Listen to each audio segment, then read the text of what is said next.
उत्तर प्रदेश में 2027 विधानसभा चुनाव भले ही अभी दूर हो, लेकिन सियासी हलचल अभी से तेज होती नजर आ रही है। इसी कड़ी में बलिया के फेफना विधानसभा क्षेत्र से एक बड़ी तस्वीर सामने आई, जहां 3 महीने से अधिक समय से चल रही पदयात्रा का आज भव्य समापन किया गया। पूर्व मंत्री और बीजेपी नेता उपेंद्र तिवारी ने चितबड़ा गांव नगर पंचायत में इस पदयात्रा का समापन किया और इस दौरान जन सैलाब उमड़ पड़ा। ये तस्वीरें बलिया के फेफना विधानसभा के चितबड़ा गांव नगर पंचायत की हैं, जहां हजारों की संख्या में लोग इस पदयात्रा के समापन में शामिल हुए। भीड़ का आलम ऐसा था कि मानो कोई बड़ा धार्मिक आयोजन हो।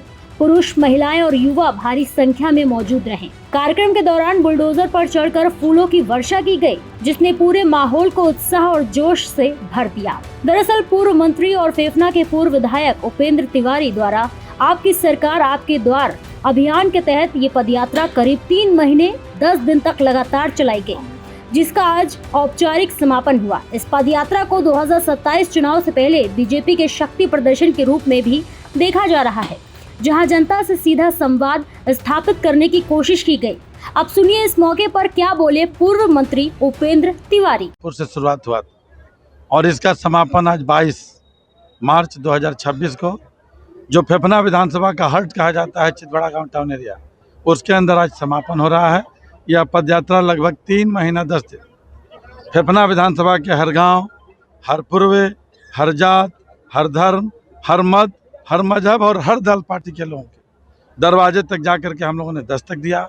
सड़कों और हजारों की संख्या में जो मोदी जी और योगी जी की सरकार की योजनाएं थी, कहां तक पहुंची है उसकी जांच करना, जितनी पहुंच गई उसके लिए धन्यवाद कराना, और जितनी योजनाएं शेष रह गई थी उनको सूचीबद्ध करके लाना और आगामी आने वाले दिनों में उसको पूर्ण कराना।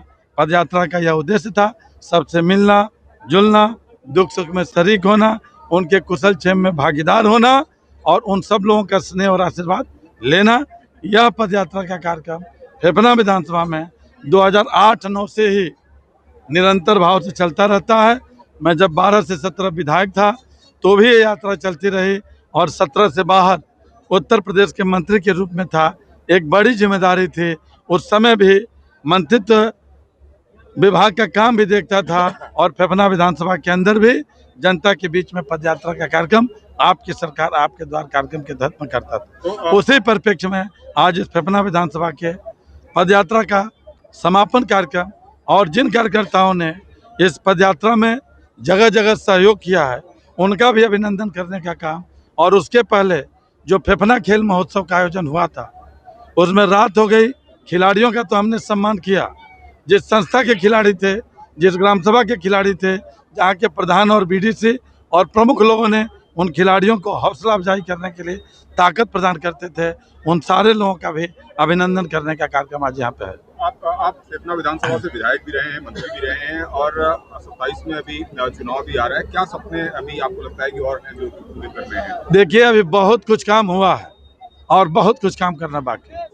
डंके की चोट पे कह रहा हूँ कि जो काम पिछले 65-70 सालों के अंदर नहीं हुआ था इस फेफना विधानसभा में, इस चितबड़ा गांव के अंदर, फेफना विधानसभा के कोने कोने, उससे कई गुना ज़्यादा काम इस फेफना विधानसभा के अंदर हुआ।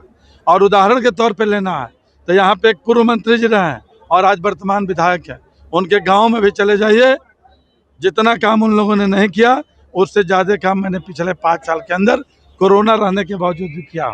यही हाल फेफना विधानसभा के प्रत्येक गाँव का। इसलिए फिलहाल के लिए इतना ही। ऐसे ही और भी तमाम खबरों को देखने के लिए देखते रहिए भारत एक्सप्रेस का डिजिटल प्लेटफॉर्म।